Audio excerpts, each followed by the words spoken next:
नमस्कार, आप सभी का मेरे चैनल में स्वागत है।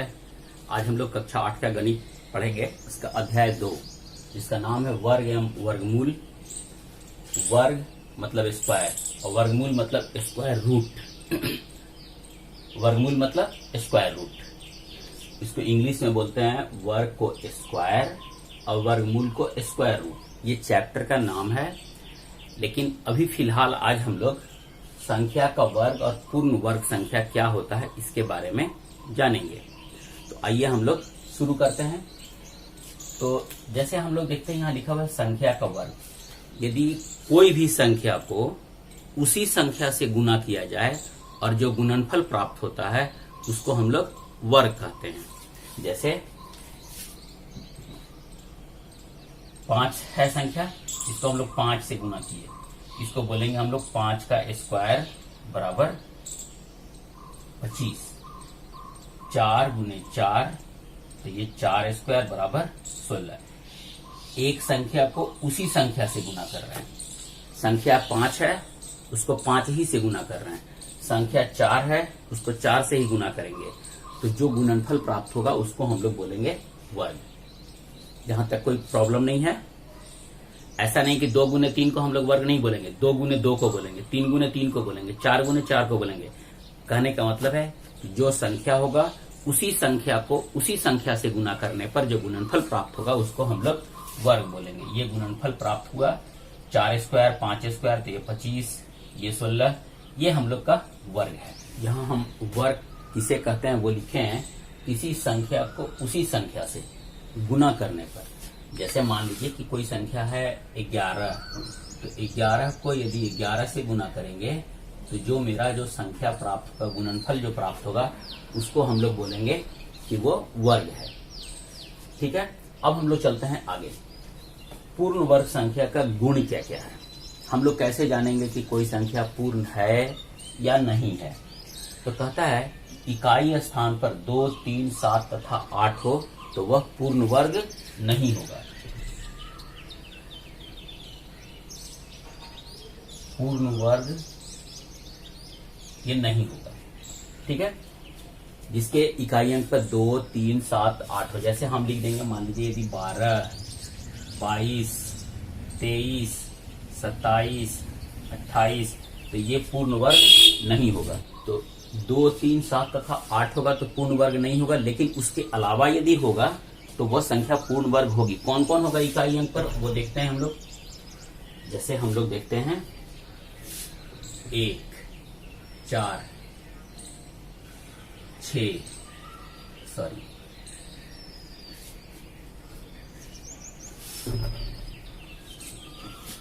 1, 4, 5, 6, 9 और 0।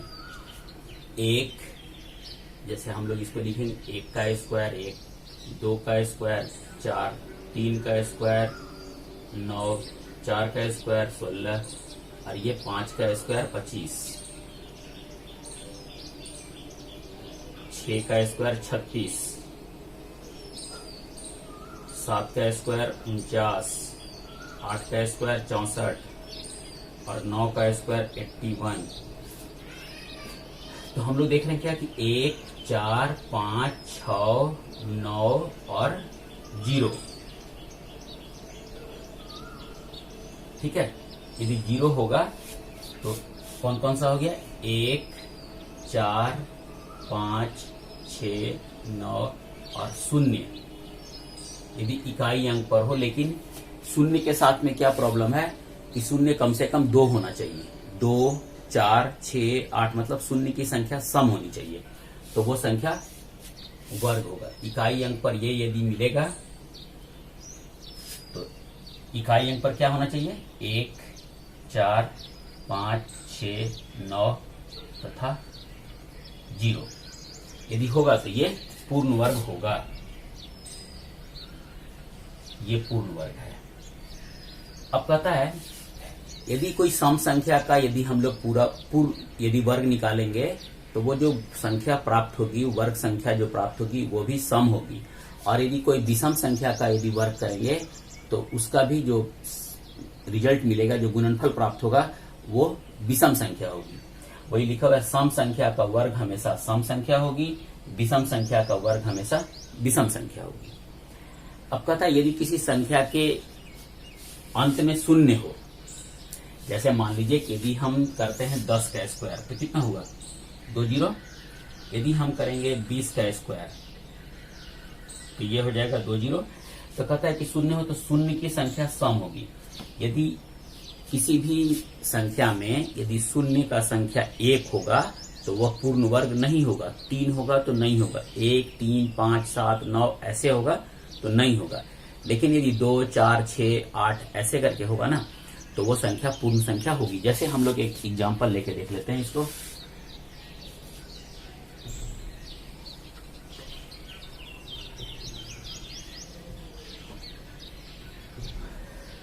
ये 100 है तो ये पूर्ण संख्या है, पूर्ण वर्ग है। 1000 है, यहाँ पे जीरो की संख्या कितना है तो ये नहीं है।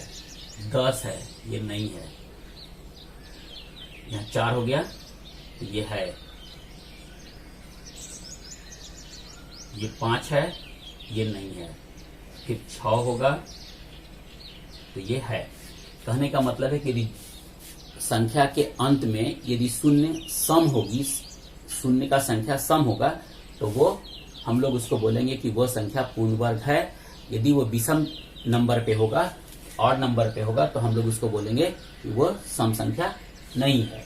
ये पूर्ण वर्ग संख्या का ये प्रॉपर्टीज है। आगे हम लोग देखते हैं। फिर ये कहता है किसी संख्या के इकाई स्थान पर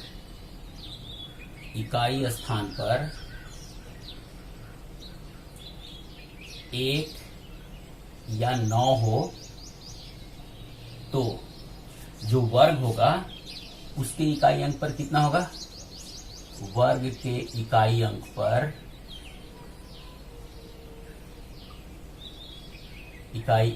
पर क्या होगी 1। ठीक है, वर्ग के इकाई अंक पर 1 होगी। 1 या 9 होगा तो 1 होगा। अब हम लोग देखते हैं यदि मान लीजिए किसी संख्या के इकाई अंक पर 2 होगा और 2 और 8 होगा। हम सब यहाँ पे लिख रहे हैं इकाई अंक ना। 2 और 8 होगा तो वर्ग के इकाई अंक पर कितना होगा, वर्ग के इकाई अंक तो 4 होगा। ठीक है, 1 या 9 होगा तो 1 होगा, 2 या 8 होगा तो 4 होगा। इसके बाद हम लोग देखते हैं 3 और 7 तो वर्ग के इकाई अंक पर कितना होना चाहिए 9। फिर लिखते हैं हम लोग 4 और 6 होगा, तब भी वर्ग के इकाई अंक पर कितना आना चाहिए 6। यह हम लोग याद रखेंगे। यदि कोई भी संख्या का जिसके इकाई अंक पर 1 होगा उसका वर्ग करेंगे तो उसके इकाई अंक पर 1 होगा। 9 का स्क्वायर करेंगे तो इकाई अंक पर 1 होगा। 2 का स्क्वायर करेंगे तो 4 होगा। 8 का स्क्वायर करेंगे तो इकाई अंक पर 4 ही आएगा। 8 8 64। 3 का स्क्वायर करेंगे तो 9। 7 का स्क्वायर करेंगे तो इकाई अंक पर 9 जाएगा। 4 और 6 का इकाई अंक कितना होगा जब स्क्वायर करेंगे तो 6 आएगा। यहां तक क्लियर होना चाहिए। अब यदि हम मान लीजिए कि हम कहते हैं कि ये 600, क्या यह एक पूर्ण वर्ग संख्या है? तो सबसे पहला काम हम लोग करेंगे कि हम लोग ये देखेंगे कि ये तो मेरा सम है, ये 2 पेयर में है, लेकिन क्या यह एक वर्ग है? पहले तो हमको इसको चेक करना होगा। तो हम लोग देख लेते हैं यहाँ पर कि कौन कौन संख्या का क्या क्या वर्ग आता है। जैसे हम लोग यहाँ पर लिखते हैं 1 का स्क्वायर 1, 2 का स्क्वायर 4, 3 का स्क्वायर 9, 4 का स्क्वायर 16, 5 का स्क्वायर 25, 6 का स्क्वायर 36, 7 का स्क्वायर 49, 8 का स्क्वायर 64, 9 का स्क्वायर 81 और 10 का स्क्वायर 100। तो हम लोग यहाँ पर देखते हैं कि 1 के बाद 4, 4 के बाद 9 है, तो 6 तो आया नहीं। इसका मतलब कि यह एक पूर्ण वर्ग नहीं है। लेकिन यदि हम लिख देते हैं 400 तो यह एक पूर्ण वर्ग था। इसलिए कि ये तो डबल जीरो है और 4 जो है वो वर्ग है। 2 का स्क्वायर करते हैं तो 4 आता है, इसलिए यह एक वर्ग है। मतलब 1, 4, 9, 16, 25, 36, 49, 64, 81, 100 यह एक पूर्ण वर्ग संख्या है। कौन कौन? ये जितना लिखे हैं ये सारा का सारा पूर्ण वर्ग है। इसके अलावा हम लोग और देखेंगे, यदि 11 का स्क्वायर करेंगे तो कितना आ जाएगा? 121। 12 का करेंगे तो 144। 13 का करेंगे 169।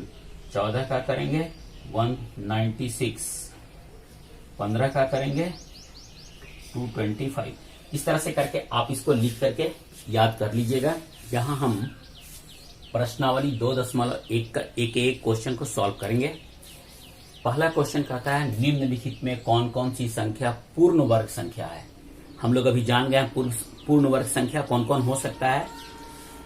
कहता है कारण सहित बताइए। तो हम लोग को पता है कि इकाई अंक पर जो जो नंबर आना चाहिए पहले हम लोग उसको देखेंगे। 1, 4, 9, 6, 5 और 0 यही आना चाहिए। पहला नंबर तो मेरा ये था, हम लोग देखते हैं तो 7। ये जो पूर्ण वर्ग संख्या होगा उसको हम टिक करेंगे और जो नहीं होगा उसको छोड़ देंगे। देखेंगे 2, 3, 4, 6, 7 इसके इकाई अंक पर कितना है? 7 है। तो ये संख्या क्या होगी? ये पूर्ण वर्ग है? नहीं है। हम लोग इसको क्रॉस करते हैं। फिर यहां देखते हैं, यहां इकाई अंक कितना है? 3। देखिए इसमें 3 कहीं है? नहीं है, ये भी खत्म। ये यहाँ पे 400 है। तो हम लोग जो अभी जो प्रॉपर्टी जो पढ़े थे, इसका जो गुण पढ़े थे, उसमें कहा था कि 0 कितना होना चाहिए? सम संख्या होनी चाहिए और सम के अलावा जो नंबर होना चाहिए वो पूर्ण वर्ग होना चाहिए। तो 4 जो है वो पूर्ण वर्ग है। देखिए यहाँ पर, ठीक है, 4 पूर्ण वर्ग है। इसका मतलब कि ये संख्या पूर्ण वर्ग होगी। 1400 को देखते हैं हम लोग। शून्य की संख्या यहाँ पर कितनी है? 2, मतलब सम में है। क्या 14 जो है वो पूर्ण वर्ग होता है? तो हम लोग इसको देखेंगे। 3 का स्क्वायर करते हैं तो 9 3 का स्क्वायर करते हैं 9 आता है। 4 का स्क्वायर करते हैं 16 आता है। इसके बीच में 14 है, तो 14 तो किसी का होता नहीं है। 3 का स्क्वायर 9 और 4 का स्क्वायर 16, तो 14 नहीं होता है, इसलिए ये पूर्ण वर्ग नहीं है। 16,000 देखेंगे हम लोग। तो यहां पर 1, 2, 3 जीरो कितना है? 3 है। इसका मतलब कि ये 0 कितना होना चाहिए था? सम में होना चाहिए था। तो 3 क्या है? ये विषम है। तो यदि 0 4 होता, 2 होता तो हो सकता है कि ये सम संख्या हो जाता। 8100, यहां पर 0 कितना है? 2 और 81 किसका वर्गमूल होता है? 9 का। इसका मतलब कि ये संख्या पूर्ण वर्ग संख्या है। इसी तरह से हम लोग देखेंगे 7928, इसके इकाई अंक पर कितना है? 8। तो इसमें 8 इसमें नहीं है, देखिएगा, इसलिए यह नहीं है। इसको देखेंगे हम लोग 50, 50, 50, तो 0 कितना है? 1। तो 0 कितना होना चाहिए था? कम से कम 2, मतलब सम संख्या में होना चाहिए था। तो एक ही 0 है, ये विषम है, इसलिए ये भी नहीं होगा। तो यहां पूछा था निम्नलिखित में कौन कौन सी संख्या पूर्ण वर्ग संख्या है? पूर्ण वर्ग संख्या नहीं है, कारण सहित बताइए। तो कौन नहीं है? पहला, दूसरा, चौथा, 5वां, 7वां और 8वां, ये नहीं है। जिस पे क्रॉस का टिक लगा हुआ है वो पूर्ण वर्ग संख्या नहीं है। क्यों नहीं है? इसके इकाई अंक पर 1, 4, 9, 6, 5 और शून्य की संख्या सम में नहीं है, इसलिए जिसमें सम में है उसका बाकी जो संख्या है वो पूर्ण वर्ग नहीं है, इसलिए ये पूर्ण वर्ग संख्या नहीं है। क्लियर हो गया पहला। तो दूसरा कहता है निम्नलिखित में किसका वर्ग सम या विषम संख्या है? तो हम लोग दूसरा प्रॉपर्टी याद रखेंगे। वो कहता था कि सम संख्या का वर्ग सम होगा, सम संख्या का वर्ग सम संख्या होगी और विषम संख्या का वर्ग विषम संख्या होगा। तो हम लोग यहां पर देखेंगे किसका वर्ग सम या विषम संख्या है, कारण बताइए। तो यहां पर कितना है? 1। ये कैसा है? विषम। तो किसका वर्ग सम या विषम होगा? तो इसका क्या होगा? वर्ग विषम। ये कितना होगा? 4 है तो सम, 1 है विषम, 9 है विषम है 4 है सम। कहने का मतलब है यहां हम लोग सिर्फ और सिर्फ इकाई अंक को देखेंगे। इकाई अंक 1 है तो विषम होगा, 4 है तो सम होगा, 1 है विषम होगा, 9 है विषम है तो विषम होगा, 4 है तो सम होगा। तो इस तरह से हम लोग क्वेश्चन नंबर 2 भी देख लिए। तो इसको हमेशा याद रखिएगा कि जो सम संख्या होगा उसका वर्ग सम संख्या होगी, जो विषम संख्या होगी उसका विषम ही वर्ग होगा। ठीक है, तो दूसरा भी हो गया। अब हम लोग क्वेश्चन नंबर 3 देखते हैं। क्वेश्चन नंबर 3 है निम्नलिखित संख्याओं के वर्ग की इकाई अंक बताइए। इसका हम लोग वर्ग करेंगे और उसका इकाई अंक बताना है। तो हम लोग सारा प्रॉपर्टीज में हम लोग पढ़ चुके हैं। यहां पर इकाई अंक कितना है 19। तो जब 19 का स्क्वायर करेंगे हम लोग तो 19 इंटू 19 करेंगे तो जब 9 होगा और उसका स्क्वायर करेंगे तो वो कितना होना चाहिए इकाई अंक पर 1। तो इकाई अंक कितना हो गया 1। उसी तरीका से देखेंगे 1 और 9 दोनों का होता है तो 9 है 1 है तो 21 का जब स्क्वायर करेंगे हम लोग तो भी इकाई अंक कितना आएगा 1। अब हम लोग देखते हैं थर्ड नंबर। ये कहता है 38। तो जब 38 का स्क्वायर करेंगे हम लोग तो इकाई अंक बराबर तो 8 है ना, तो 8 का स्क्वायर करते हैं तो कितना होता है 64। तो इकाई अंक कितना हो गया 4। फिर हम लोग क्वेश्चन नंबर 4 66 है। तो जब इकाई अंक पे 6 होता है तो 6 का स्क्वायर करेंगे तो कितना होगा 36। तो इकाई अंक कितना हो गया 6। हम लोग इसको याद रखिएगा कि 9 और 1 का 1, 2 और 8 का 4 होता है इकाई अंक, 4 और 6 का 6 होता है तो 6 का कितना हो गया 6। इसके बाद हम लोग देखते हैं क्वेश्चन नंबर 5 को। 5 कहता है 42। 5वां कहता है 42 का स्क्वायर। तो इकाई अंक कितना हो जाएगा, यहां इकाई कितना है 2, तो 2 का स्क्वायर करेंगे तो कितना आएगा 4। फिर हम लोग देखते हैं छठा में 333। तो 3 का स्क्वायर करते हैं तो कितना आता है 9। 3 का स्क्वायर करेंगे तो इकाई अंक कितना आएगा 9। 7 का स्क्वायर करते हैं तब भी 9 आता है ना, तो नेक्स्ट है 7। 3 2 9 4। यहां इकाई अंक कितना है 4। 4 का स्क्वायर करेंगे तो 16, मतलब इकाई अंक 6। फिर हम लोग देखते हैं इसमें 7 है, यूनिट डिजिट पे इकाई अंक पर 7 है। तो 7 का जब स्क्वायर करते हैं तो ये 49। इसका इकाई अंक कितना है 9। तो हम लोग बोलेंगे इसका इकाई अंक बराबर 9। क्वेश्चन नंबर 10 है 400। 400 का स्क्वायर करेंगे हम लोग तो जब यहां हम लोग देखेंगे कि इसके इकाई अंक पर कितना है 0 0। तो 2 0 है, इसका मतलब कि इसके इकाई अंक पे भी 0 ही होगा, लेकिन कितना 0 होगा 4 0। तो यहां हम लोग लिखते हैं इकाई अंक बराबर 0। नंबर 8 ये था 3 2 5 5। तो यहां पर जब 5 है इसका इकाई अंक, तो इसका जब हम लोग स्क्वायर करेंगे तो इकाई अंक कितना आएगा 5 का 5। इकाई अंक बराबर 5। ये हो गया हम लोग का। क्वेश्चन नंबर 4 है निम्नलिखित संख्याओं के वर्ग में शून्यों की संख्या बताइए। तो जब ना कोई भी अंक में यदि 1 0 होगा तो उसके वर्ग में 2 0 होगा, 2 0 होगा तो 4 होगा, 3 होगा तो 6 होगा, 4 होगा तो 8 होगा, ऐसे होगा। तो यहां पर हम लोग देखते हैं पहला वाला को। इसमें 0 1 है तो वर्ग में 0 की संख्या कितनी होनी चाहिए, तो 20 का जब स्क्वायर करेंगे हम लोग तो इसमें शून्य की संख्या बराबर 2।